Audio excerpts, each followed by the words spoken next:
आज हम लोग स्टार्ट करते हैं पार्ट 4 प्रॉफिट एंड लॉस। ये शुरुआत करने से पहले आपको बता दें कि आपने अगर इसका बेसिक वीडियो और पार्ट 1, पार्ट 2, पार्ट 3 ना देखा हो तो प्लीज़ देख लीजिए, क्योंकि उसके बिना आपको डायरेक्ट ये समझ में नहीं आएगा।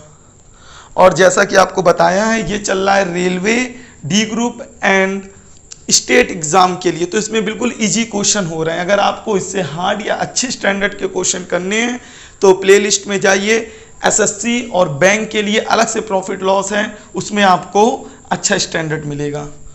ओके, तो स्टार्ट करते हैं। इसमें आज आप कुछ कॉन्सेप्ट सीखेंगे।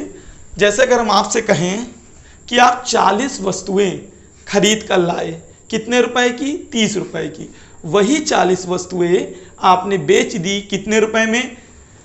50 रुपए में। तो आपको फायदा हुआ कि नुकसान? तो आप सिंपल सी बात है, आपने देखा वही 40 चीजें लाए थे और वो 40 चीजें बेच दी, यानी जितनी चीज लाए उतनी चीज बेच दी। कितने की लाए थे? 30 की लाए थे, 50 की बेच दी। तो आपको क्या हुआ? 20 रुपए का बड़े आराम से फायदा हो गया। फायदा हुआ कि नहीं 20 रुपए का? यहां तो आपने आराम से निकाल लिया। अगर यही हम वस्तुएं बदल दें, यहां कर दी 15 वस्तुएं, लाए थे 30 रुपए की, बेची कितनी? 45 वस्तुएं 50 रुपए की। तो आप उतनी आसानी से नहीं बता पाएंगे इसमें करेक्ट कि आपको फायदा कितने रुपए का हो रहा है, कितने रुपए का नुकसान हो रहा है, एग्जैक्ट नहीं बता पाएंगे। उसके लिए आपको 15 एक वस्तु का लागत मूल्य निकालना पड़ेगा, एक वस्तु का विक्रय मूल्य, तब आप बिल्कुल क्लियर बता पाएंगे। वो निकालने में बड़ा टाइम लग जाएगा। तो हम लोग इजी किस तरह करें? अच्छा, ये इतनी जल्दी क्यों हो गया? क्योंकि इसमें चीजें क्या थी? बराबर थी। चीजें जब बराबर थी तो बस रुपए में कंपेयर कर लिया, ज्यादा से कम हुए कि कम से ज्यादा हुए। लेकिन कब? जब चीजें बराबर थी। यानी एक चीज समझ में आई, अगर वो चीजें बराबर हमको मिल जाएं तो ये बड़ी आसानी से देख लेते हैं। तो एक काम करते हैं, हम लोग चीजों को बराबर कर लिया जाता है जिससे हमको आसानी हो सके। अब नया क्वेश्चन आ रहा है, चीजें बराबर कैसे करें? तो याद रखिए, पूरी अर्थमेटिक में जब भी हम आपसे कहें कि चीजों को बराबर करना है तो इसका एक ही तरीका होता है, वो होता है इनका एलसीएम लेना। जिनको बराबर करना है आप उनका ले लीजिए एलसीएम। यहां बराबर किसको करना है? रुपए को कि वस्तुओं को? वस्तुओं को बराबर करना है। तो हम एलसीएम किनका लेंगे? 15 और 45 का। 15 और 45 का एलसीएम होता है 45। जिनको लगे कि एलसीएम लेने में दिक्कत है तो वो कमेंट बॉक्स में लिख दें, उनके लिए अलग से एलसीएम का एक वीडियो बन जाएगा। वैसे भी एचसीएफ एलसीएम में जब पढ़ाएंगे तब तो उसको विस्तार से बताएंगे। तो अभी हम आपको बता रहे हैं 15 और 45 का एलसीएम 45। अब हम इन दोनों को 45 हमको बनाना है। तो 15 को 45 बनाने के लिए कितने का मल्टीप्लाई कर दें? 3 का। अच्छा, जब 3 का मल्टीप्लाई करेंगे तो रूल ये होता है, अगर यहां करोगे तो यहां भी करना पड़ेगा, पूरे में करना होता है। तो इसको 45 बनाने के लिए 3 का मल्टीप्लाई करेंगे तो वो पूरे में होगा। और अच्छा, इसमें कितने का करें 45 बनाने के लिए? इसमें 1 का करना होगा, 1 का, तभी तो 45 × 1 45 होगा। तो जब यहां पे इसका मल्टीप्लाई होगा तो 30 तिहाई 90 और 1 × 50 50। अब देखिए सेम ऊपर जैसा सवाल बन गया, 40 वस्तु यहां भी और यहां कितनी? 45। बेची कितनी? 40 थी, यहां बेची कितनी? 45। यानी वस्तु देखो ऊपर भी 45, नीचे भी 45। वस्तुएं कैसी हो गई? सेम हो गई। तो अब वस्तुएं सेम हो गई। लाए कितने की थी ये चीज? 90 की। अब इसको भूल जाइए, लाए कितने की थे? 90 की। बेची कितने में? 50 में। तो ज्यादा की लाए थे, कम में बेची, तो नुकसान कितने का हो गया? 40 रुपए का नुकसान। नुकसान हानि बटे लागत, लागत कितनी है? 90, और परसेंट निकालने के लिए × 100। इसको सॉल्व कर लीजिए, जो भी आएगा वो हमारा आंसर होगा। तो समझ में आया कि नहीं? इसी प्रकार एक और देख लेते हैं। इसमें भी देखिए वस्तुएं अलग अलग हैं, तो हम इजी बनाने के लिए क्या करें? वस्तुओं को सेम कर लें। 12 और 16 का एलसीएम होता है 48। अब बताइए, 12 को 48 बनाने के लिए 12 में कितने का मल्टीप्लाई? 4 का, और 16 में कितने का? 3 का, और मल्टीप्लाई पूरे में होता है। तो 4 का जब 16 में होगा तो कितना आएगा? 64। और जब वही 3 का 14 में होगा तो कितना आएगा? 42। अब चीजें देखो, ये भी 12 चौको 48 हो गई, ये भी सो जाते हैं 48 हो गई, यानी 48 ही खरीदी, 48 ही बेची, तो चीजें बराबर हो गई। अब देखो, लाए कितनी की थे? 16 की।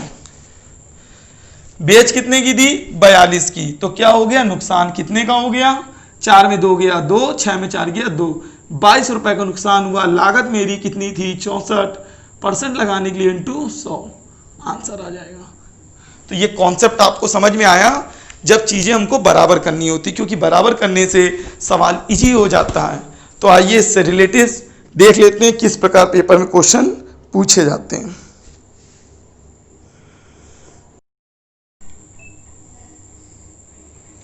हेलो फ्रेंड्स, तो आइए हम लोग स्टार्ट करते हैं टाइप 4। आप समझ गए, अब इससे रिलेटेड आइए सवाल देख लेते हैं।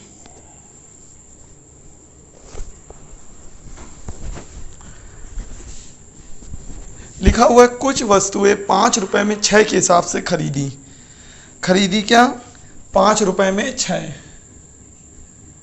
यानी 5 की कितनी खरीदी आपने 6, ये रुपए लिखा हुआ 5 रुपए में 6, और बेची किस हिसाब से 6 रुपए में 5, 6 रुपए में 5 के हिसाब से आपने बेची हुई है। तो पूछ रहा है कि आपको प्रॉफिट हुआ कि लॉस। जैसा कि अभी आप लोग ने देखा कि हम लोग को ये निकालना सरल कब होता है, जब चीज़ें बिल्कुल पता चल जाएं, जितनी खरीदी उतनी ही बेची, या जिस चीज़ों को हम लोग क्या करेंगे बराबर। 6 और 5 कैल्शियम कितना होता है 30, 6 और 5 कैल्शियम 30, तो इसको 30 बनाने के लिए 5 का मल्टीप्लाई, और इसको 30 बनाने के लिए 6 का मल्टीप्लाई। तो मल्टीप्लाई करके कितना आएगा, ये 5 इंटू 5 कितना हो जाएगा 25, और ये 6 इंटू 6 कितना हो जाएगा 36, और ये देखिए 6 पंचे 30, 6 पंचे 30, यानी इसका मतलब क्या हुआ, हम 30 रुपए 30 चीज़ें खरीद के लाए थे 25 रुपए में, यानी 25 रुपए की लाए थे 30 चीज़ें, 25 रुपए में कितनी लाए थे 30, और वही 30 चीज़ें बेची कितने रुपए की 36 रुपए की, यानी चीज़ें जितनी लाए थे उतनी पूरी बेच दी, और 25 रुपए कितने मिल गए 36, तो कितने रुपए ज़्यादा मिल गए 9 रुपए, 11 रुपए ज़्यादा मिल गए, कितने रुपए 11 रुपए। लाभ कितने का हुआ 11 का, लागत कितनी है 25, तो वो नीचे रखा इंटू 100, काट लो कितना आ गया 44%। बहुत इजी था, समझ में आ गया होगा। आइए दूसरा क्वेश्चन देखते हैं। 10 रुपए में 11 की दर से वस्तु खरीदी है, 10 रुपए में कितनी खरीदी 11, और बेची क्या है 11 रुपए में 10, तो 10 और 11 का एलसीएम कितना होता है 110, तो 110 बनाने के लिए इसको 111 और 10 का एलसीएम 110, इसको 110 बनाने के लिए इसमें 10 का मल्टीप्लाई होगा और इसमें 11 का मल्टीप्लाई होगा, तो 10 ये 110 हो जाएगा दोनों जगह, ये कितना हो जाएगा 10 दाम 100, और ये 11 एकम 11 इंटू 11 121, यानी 100 रुपए में चीजें लाए थे 110, वही 110 चीजें बेच दी कितने में 121 रुपए में, 100 का लाया 121 में बेचा, तो 21 रुपए का लाभ हुआ, किससे हुआ 100 से हुआ, तो लाभ बटे लागत इंटू 100, तो कितने परसेंट आ गया 21%। समझ में आ गया। चलिए इसी प्रकार 3 नंबर देखते हैं। 10 रुपए में 12 अंडे खरीदता है,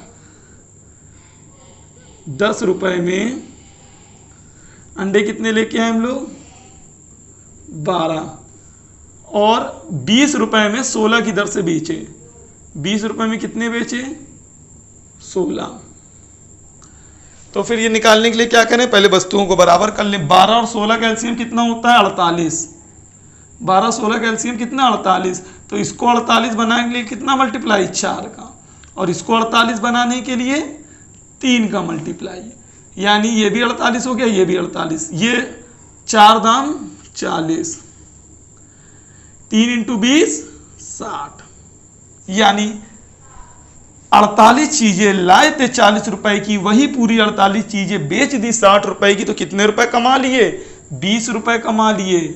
लाभ बटे लागत कितनी 40 इंटू 100, तो वैसे भी आप देख रहे 20/40 आधा भाग है, आधा भाग कितने परसेंट होता है? 50%।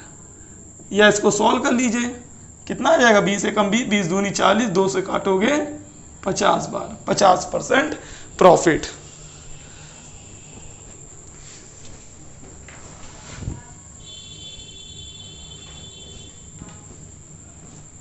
अगला देखिए, राम 15 रुपए में 20 वस्तुएं खरीदता है।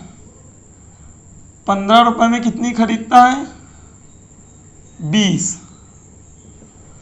और 30 रुपए में 25 बेच देता है। 30 रुपए में 25 बेच देता है। तो वस्तुएं क्या करेंगे? बराबर। 20 और 25 का एलसीएम होता है 100। इसको 100 बनाने के लिए कितने मल्टीप्लाई? 5 का। और इसको 100 बनाने के लिए 4 का। तो 5 15, 15 पने 75, ये 30 चक्को 120। यानी हुआ क्या? क्या हुआ इसमें?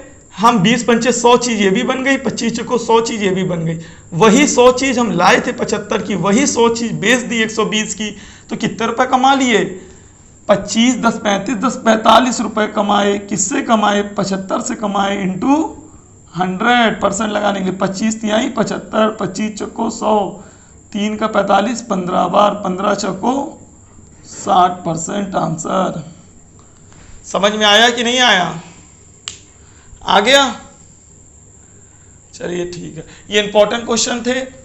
जिसको कोई भी चीज ना समझ में आ रही हो तो प्लीज कमेंट में जरूर लिखिए, और जिसको लगे कि ये बहुत इजी क्वेश्चन हो रहे हैं तो उसको पहले भी बता चुके हैं, अच्छे लेवल के क्वेश्चन जो नेक्स्ट पार्ट मेरा सीरीज आने वाली है एसएससी सीजल के लिए प्रॉफिट लॉस होगा, उसमें काफ़ी अच्छे लेवल के आपको सारे क्वेश्चन मिलेंगे।